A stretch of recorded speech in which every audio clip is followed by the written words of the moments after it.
race of the afternoon about to get underway here at Snetterton, and the lights are on. Bit of creeping maybe from the second row, lights go out and away we go, and a good start there by Paul Collingwood then from the outside of the second row of the grid, and Paul Boyd also gets away nicely as well. It's Clive Hudson that's lost out. Lewis Ward in the Westfield, the SE Wide, also gets away. He's up to second place, I think, around the outside in car number 4, with the track having dried out despite a brief shower of rain over the lunch break. It's a fully dry track now, so similar conditions to those that they had yesterday. And it's Paul Collingwood leading, number 11, from number 4 Lewis Ward in second, and then the two Eclipses side by side for third, with Clive Hudson getting that place back from Paul Boyd. A great start from Paul Collingwood then from the second row. He just got that one quick lap in qualifying yesterday, but a good start has put him straight into the lead of this race. Lewis Ward coming through into second, and then Hudson and Boyd. Then Anton Landon is up next. Then the Mevs come through, and there's our Class B leader, Stuart Thompson. He's also the championship leader in the championship race on 92 points. He's got a good championship lead now.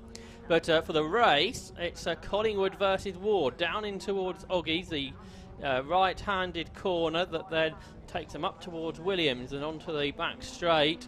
But Lewis Ward going quickly here in the front-engine car against the mid and rear-engine cars around him. Absolutely right. So, good start to the race here. Of course, this championship runs in 3 different classes. Class A for the more powerful cars, Class B slightly less powerful, and Class C is specifically for the MEV X sets running to their own set of regulations, and there's a good number of those out this season, which is good to see. Stuart Much doing a lot of work to get more and more cars out onto the grid, and Class C for the first time this season can also score points towards the overall championship title as well. But in this race, it is still Paul Collingwood who ran out to fairly convincing winning yesterday by more than 2 seconds that leads. Lewis Ward, he finished 4th in yesterday's race, currently trying to fend off those other 2 Eclipses, the more sports racing style cars of Hudson and Boyd, 2 very experienced racers. I think these 4 drivers, their lap times yesterday, weren't they, separated by basically nothing, so it'll be interesting how this race goes, and Clive Hudson's powering alongside and ahead of Lewis Ward by the time they got to Ritchie's. So the Eclipse, they're going well through the air. It's a lower car, like you were saying there, more like a sports racing car compared to the 7 type car of Lewis Ward, and I wonder if the aero on that car therefore just not getting the car enough straight line speed at the end of the straight, and that's what allowed Clive Hudson to power past into second place. But Lewis Ward is fighting back now as they go onto the infield here at Snetterton, and they're at a second behind the race leader Paul Collingwood, who heads the way from this battle for second place. Now it's Paul Boyd's turn to have a look, and a challenge up the inside of Lewis Ward. As Ward's seen him coming, they're running wheel to wheel now as they go for Agostini, and Lewis Ward has to run out wide over the curbs, but he's still there alongside as they turn into the left-hander at Hamilton. But it's the inside line that Paul Boyd has, and that's good enough for him to go through into 3rd position. Yeah, good little battle between those 2. Let's see if Lewis Ward can try to fight back. He's raced previously in the Toyota MR2 Championship a few seasons ago, and he came close to winning the championship 1 year. But here he is in the Sports Special, gets a good run out of Williams there, gets back on the rear of Paul Boyd, pulls out alongside him to the right-hand side of the circuit. That's going to be the outside line for Brundle. Watch Paul Collingwood, though, in the lead of the race, number 11, turning his way through Brundle and then Nelson. How did it work out for 3rd? Well, it stayed the same order. Paul Boyd still ahead of Lewis Ward for the moment. Class C, that's being led by Dave Hughes at the moment, and Class B being led by Stuart Thompson, who's also the overall championship leader coming into this weekend. Yeah, he's got quite a big lead now in the championship, something like 22 points over Stuart Much, I reckon. And with Andy Hiley not racing here, he's going to fall even further out of championship contention. We'll probably lose the Class A championship lead to Lewis Ward as long as Lewis Ward finishes this race. And he's there, still challenging for 3rd position. Paul Collingwood, and Collingwood, I think, is going to hang on. He is into Ritchie's corner. Paul Boyd still in 3rd position. Yeah, the 2:02.22 has as the race leader there, Paul Collingwood, and that's 0.4 of a second faster than he managed yesterday as well. So that's quite something. Yeah, that's a new record. It was a record yesterday. Yeah. Like you say, it's gone even quicker here. So Paul Collingwood really quick, like he was yesterday at the start of the race. Yeah, absolutely right. And Clive Hudson there second, Paul Boyd third. They've both won several races between them in their sports specials careers in these Eclipses, and they were the first two drivers to bring the Eclipses out. We've seen a couple more, including that Paul Collingwood over the years. Martin Gambling as well has driven one, although I've not seen him, I don't think, at all this season. Oh, we did, didn't we, at the beginning of the year? We saw Martin Gambling out. Yeah, I think he managed to pick up about a 45-second penalty at Brands Hatch for exceeding track limits, which was quite interesting. Quite the achievement. Yes, that's just about as far as we can go before we get black flagged. As Lewis Ward now having a look at the inside of Paul Boyd as they go into Oggies on lap 3 of the race and further back. This is for the Class B. That's Stuart Thompson, number 30. He's being passed by Warren Vesey. Brad Snow, number 77 in the Silver Phoenix, just up ahead of him in the white car with the orange roll cage. He's taken the Class B lead as well. So Stuart Thompson now having lost a couple of positions, including to Vesey in that green Fisher Fury, which retired from yesterday's race. Yeah, that's quite impressive from Brad Snow. He started 17th on the grid, now inside the top 10, but leading Class B, which we haven't seen him do yet this season. He's third within the Class B Championship. He did miss Brands Hatch, but he usually finishes about third. But here, he's taken the lead of the class, which is great to see in the Silver Phoenix. But it's very competitive in Class B, just like yesterday. There's about 5 of them, isn't there, involved in this battle? Yeah, that's good. And here is the battle for the lead in Class C as well. Stuart Much and Dave Hughes. Then a bit further back you've got Darren Griffin there in 8th place, number 42. He's just ahead of the kit car and sports special stalwart number 10, Nigel Brown, who's turning his way through the Coram part of the circuit. There's these two Class C leaders battling their way through Murray's. Out of shape there was Stuart Much in number 7 as he got on the power, but he continues to head that division. Yep, the supercharged Mazda MX-5 Mark 1 converts, basically, these MEVs that use all the MX-5 running kit, like I say, but are supercharged. The Class B battle for the 5 of them come across the line, so keeping an eye on that. In the air, I think we've got the B-17 bomber, American bomber, that used to fly from here at Snetterton, what's that, 80 years ago now. Yeah. So great to have some history on circuit here this weekend and in the air as well.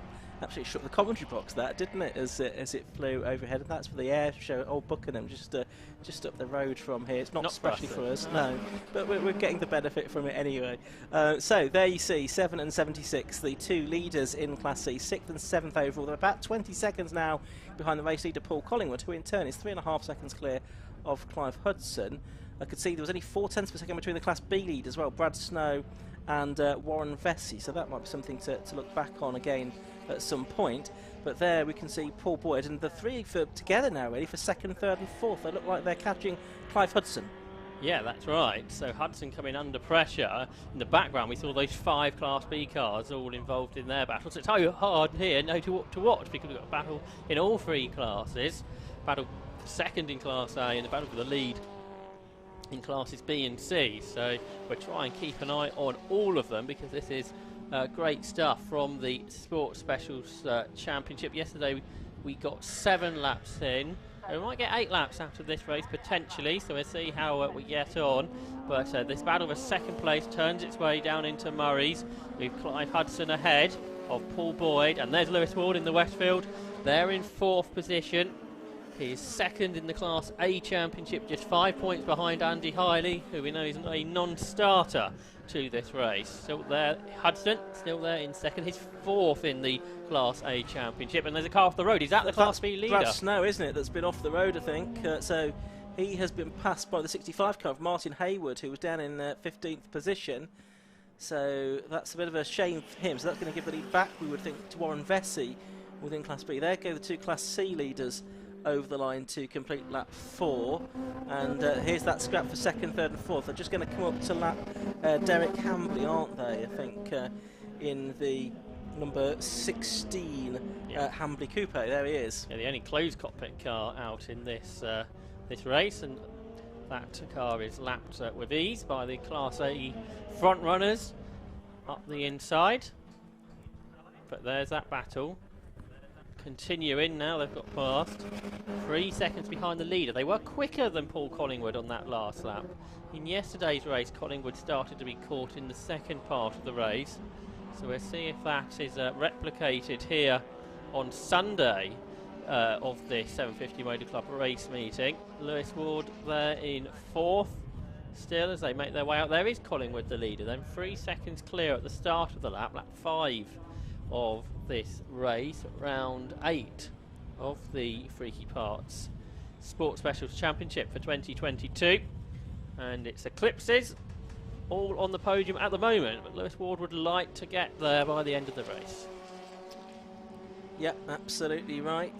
He's still tucked in behind Paul Boyd there. There's about 13 seconds back to Anton Landon, who's in 5th. And Anton won a couple of races last season, didn't he? So we've really got these Eclipses back this year in sort of full numbers. We've not seen so much of them in recent seasons. And also Lewis Ward, a newcomer this year, in that Westfield, which looks absolutely magnificent. There you go, top 4 cars having gone over the line with 4.5 minutes to go.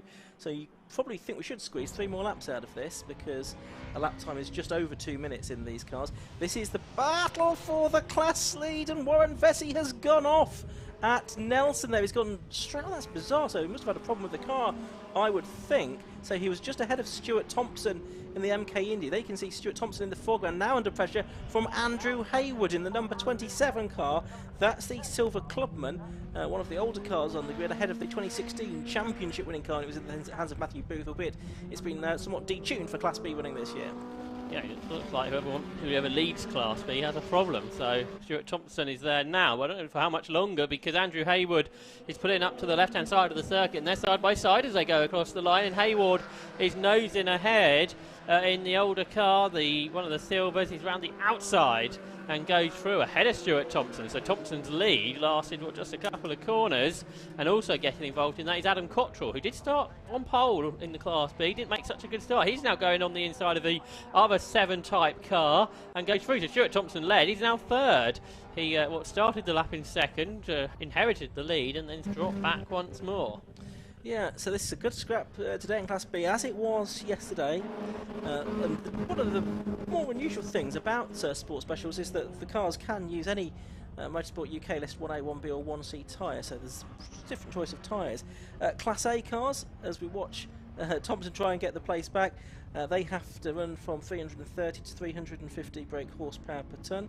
Class B is 270 to 280, and then you've got Class C for the MEV exits. But these Class B cars producing a great fight, as we see there the number 38 car, that's Bridget Smart, being lapped in her Silver Phoenix by the cars vying for 2nd, 3rd and 4th.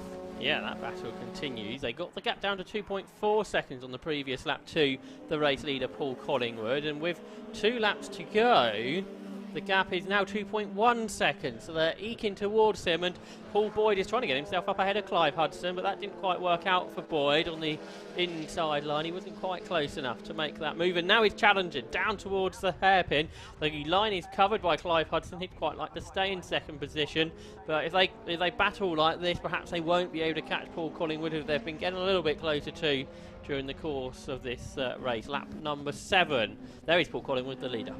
Yeah, he is 2.1 seconds the advantage at the start of the lap. And he's going to lap another of the drivers. I think that's the Caterham, isn't it? 199 Nigel Liddell, who's running in 20th position as Paul Boyd goes up the inside of Clive Hudson into Agostini. The two of them overlapping them all the way around that long 180-degree left-hander. And Paul Boyd's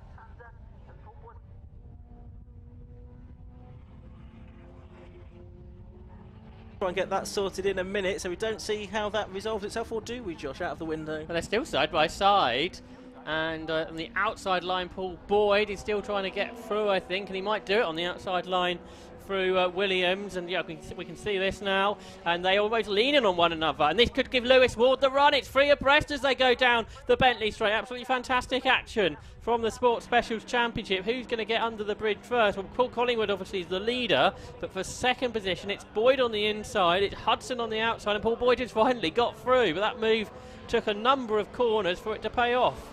Absolutely, and then Clive Hudson makes a little bit of a mistake there. He's on the curb at Nelson, and Lewis Ward threads his way through a narrow gap there at the bomb hole. So Lewis Ward now goes up to 3rd place. Clive Hudson losing 2 places then in quick succession. Already Paul Boyd just sprinting away by several car lengths away from Lewis Ward then.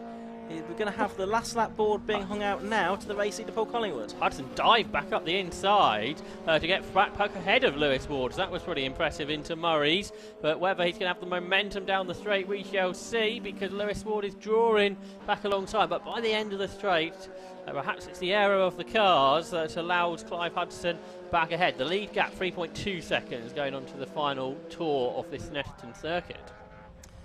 Absolutely right. So I think Paul Collingwood, barring any mechanical issues, has got this one. Big moment for Clive Hudson there. He recovers it, but not before he loses the position to number 4, Lewis Ward. That was up at the Wilson hairpin. So Lewis Ward goes back through to 3rd position. Hudson losing a bit of momentum there. He's just got to regather himself now to see if he can challenge back for a podium position in this final half a lap. Class C leaders have just gone through, and it's Stuart Much who heads David Hughes there by a couple of seconds. The Class B cars are up over at Murray's, and Warren Vessey's pulled away in that battle as well. Andrew Hayward ahead, the 27 car. Apologies, yeah. Warren Vessey out of the race, wasn't he? After that, off at Nelson. Yeah, sorry for that. So yeah, Paul Boyd into 2nd. So potentially the order is set there. Maybe for the 3rd, can Clive Hudson come back? Let's see. But yeah, it's Andrew Hayward heading Class B. They've come across the line now. He's 2 seconds ahead of Stuart Thompson, who's still under pressure from Adam Cottrell in the battle for 2nd there. But the race leader, Paul Collingwood, well, he made that good start and he was able to pull clear. And just another car to lap there towards the end. Another of the Caterans, there's a few out there this weekend. Trevor Harbour and 42's had a moment. That's Darren Griffin. He was in the sort of middle of that Class B scrap, although he's a Class C car as well. So I don't know if it's compromised or involved anybody else there. So we'll try and pick up on that. But if Andrew Hayward gets the win, I think that could well be his first Class B victory, certainly this season. Yeah. As Clive Hudson is going to mount an attack into Murray's for the final time, and it doesn't quite come off, so I think he's going to finish 4th as Paul Collingwood comes up to the line now. Checkered flag is waved there, and it's a double victory in the FreakyParts Sports Specials Championship for Paul Collingwood here. He takes the victory from Paul Boyd by 3.2 seconds in number 17. Lewis Ward prevents an all-eclipse podium with 3rd place in car number 4, the Westfield. And he is ahead of number 15, Clive Hudson, in 4th place. And then it's quite a gap back to anybody else. It should still be Anton Landon, who's had a very quiet race in 5th position, I think. And then the next cars through will be those disputing the Class C lead, although I see that now, Josh, has separated itself out somewhat. Yeah, it looks like Stuart Much is going to take another win there. This will be his 5th win in Class C of the season, which is important because he's battling for the overall championship, really. His 2nd in the championship. He crosses the line there, just ahead of David Hughes, who takes 2nd in the class. The Class B leaders are up at Coram Curve, and I can see Andrew Hayward leading, but it's side by side for 2nd in the class. You've got Nigel Brown's Class A car around here. Adam Cottrell's gone round the outside of the championship leader, Stuart Thompson, but Thompson gets it back on the brakes into Murray, so he knows all the points are crucial here still, and he's held on to 2nd place. Adam Cottrell looks slightly frustrated that he couldn't make the pass, but it's Andrew Hayward, impressively, to win in Class B in the Silver Clubman. And he got ahead of Nigel Brown's Class A car in the final lap as well, didn't he? So an 8th position finish overall for Andrew Hayward. Very good drive from him to take the Class B win in number 27. From number 30, Stuart Thompson in 2nd place within that class, and number 80, Adam Cottrell, 3rd within Class B. In Class C, it was number 7, Stuart Much, from 76, David Hughes, and 42, Darren Griffin, who recovered after that spin on the final lap of the race. But great entertainment we've had from the FreakyParts Sports Specials Championship this weekend, certainly with Paul Collingwood winning the 2nd race by 3.2 seconds. He won the race yesterday by 2 seconds. Obviously no Andy Hiley today after some issues for him yesterday, but good results for Paul Collingwood. I don't think he's really in contention for the championship. Well, so certainly 2 wins will get him set a little bit stronger. In the Class A Championship, it's really open now, isn't it? Because Andy Hiley's had those problems. So that's going to produce Lewis Ward into the championship lead. But those Eclipse drivers, Clive Hudson, Paul Boyd and Paul Collingwood, have all missed a meet in each. So getting quite close, really. So I don't think we're going to have. I don't think the Class A driver is going to win the overall championship this year. That's looking quite unlikely. But for the class title, which the drivers would be keen to battle for, I should think, that's a really wide open. Really, we're between about 6 drivers. You've got Anton Landon in there as well, who's just consistently scoring points. It seems like the weather's coming in again. Looking at our Alpha Live pictures over the Ritchie side of the circuit. That's normally where the weather comes from here at Snetterton. So races coming up later, especially those longer races, I'll be keeping an eye perhaps on their weather apps. That I don't think any of them have been particularly reliable over the course of the last 24 hours. They've also different things, haven't they? So you really just need to take your chances there with regards to that. So 4 more races still to come today here at Snetterton. Next up, it's going to be the Austin 7 Centenary race. Then we've got the Carmel Porsche Trophy, which is a 40-minute contest. FreakyParts 750 Formula Championship have their 3rd and final race of the weekend before we move on to the concluding event, the 180-minute race for the Takiwa Club Enduro Championship. All of that still to come. Let's head down to Kieran McGinley. So with the race concluded then, only means we get the chance to chat to our class winners, and I'm delighted to say that I've got Paul Collingwood. I've hunted him down. Paul tried to avoid me there, but not quite. But fantastic victory for yourself. It's best to avoid you, yeah. Yeah, another one on the start, really. Got at the front and made a gap again, so that was rinse and repeat, really. Yeah, and we're seeing some really quick lap times being posted out there today, so the track's in good condition at the moment. It's funny with the rain, but it's a bit cooler, so I think that's the main reason. Yeah, and how was it? Because, of course, we've got a couple of specs here, but that's more psychological rain, is it? A bit drizzly on the visor, but it's really no difference in grip when it's like that. Oh, fair play. Paul, congratulations on the class victory, and I'll leave you to celebrate. Let's see if we can find another class winner. Let's have a look at our Class C winner, Stuart Much. I think Stuart's just here. Stuart, a smile on your face. How was that out there? Congratulations on the victory. Thank you. Thank you. That was fun. Dave did it again. He kept me keen, kept me going, and he did what I did yesterday and pulled the 5th out of the hairpin. So after all the racing we were doing together, I managed to pull a bit of a gap. But yeah, it was brilliant race. Yeah, it must be a great feeling to get that position as well. Yes, yeah. Starting behind him, you can sort of see where his lines are and start to pressure him and push him into a mistake, and that's what he did. And I managed to get past him down the straight and kept him behind for the rest of the race. And it's another class win for you. Another class win, some more points, and hopefully just easing that gap away. But yeah, this weekend's been ups and downs. The team has really pulled together. One of the guys blew his engine in testing, and I lost a bonnet, so I borrowed his bonnet. So the audience been great. With the FreakyParts and Mev and Exeter audience been awesome. Got to hand it to them for helping everybody out. Absolutely, Stuart. Congratulations on the class victory. I'll leave you to celebrate. And let's see if we can have a chat to our another one in, I believe it was Andrew Hayward. Andrew Hayward. Let's see if we can find him. Andrew, class winner. Congratulations. How are you feeling? It was very exciting. That was brilliant. I'm really chuffed with that. It was great. I've never had a first before in class, so it was really exciting. So yeah. Yeah, a first class victory then. I mean, how does that sum up for your emotions there? It's really good because obviously I had a third yesterday and a first today, and it's been really good actually. It's not usually my favourite track, but it was really good. It was it was a bit of a battle with all so like top 4, really good battle with all of them. So. Yeah. Well, congratulations on the class victory, Andrew. We'll leave you to celebrate. And with that then, it's time for the next race, which is the Austin 7 Centenary race.